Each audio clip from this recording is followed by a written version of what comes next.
D'accord, mais en tout cas les Toulousains passent complètement à côté de leur première période. Ils accumulent les en avant, les fautes, 15 pénalités sur l'ensemble du match sifflé contre les Toulousains, et c'est finalement Rory Arnold qui va payer pour tous les autres, qui prend un carton jaune en fin de première période. Oui, Hugo Mola se prend la tête, et Toulouse peut même s'estimer heureux de n'être mené que de 3 points, 9-6 en faveur de Montpellier.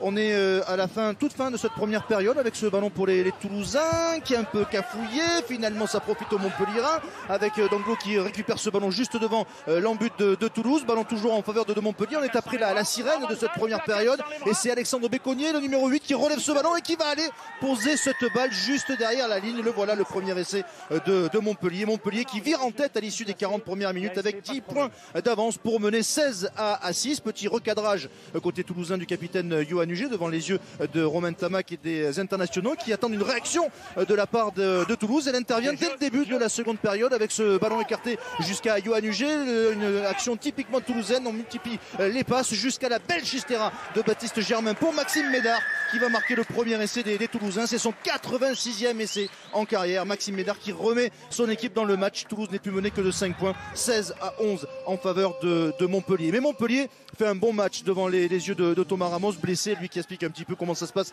à ses camarades. Montpellier fait un bon match, fait même un très bon match, et Montpellier ne se laisse pas impressionner par les Toulousains avec Yann Serfontaine qui passe en revue toute la défense toulousaine pour aller marquer le deuxième essai de Montpellier. Montpellier refait l'écart, mène 23-11 puis 26-11, 15 points de retard pour les Toulousains alors qu'on est à l'heure de jeu. Toulouse qui repart à l'assaut avec ce ballon pour Médard qui tape à suivre. Mathis Lebel sur Sonnel qui n'a pas vu un ballon du match, rebond favorable, qui récupère cette balle et qui va aller marquer son 12e essai cette saison. C'est le meilleur marqueur d'essai du top 14, c'est quasiment l'un de ses premiers ballons du match.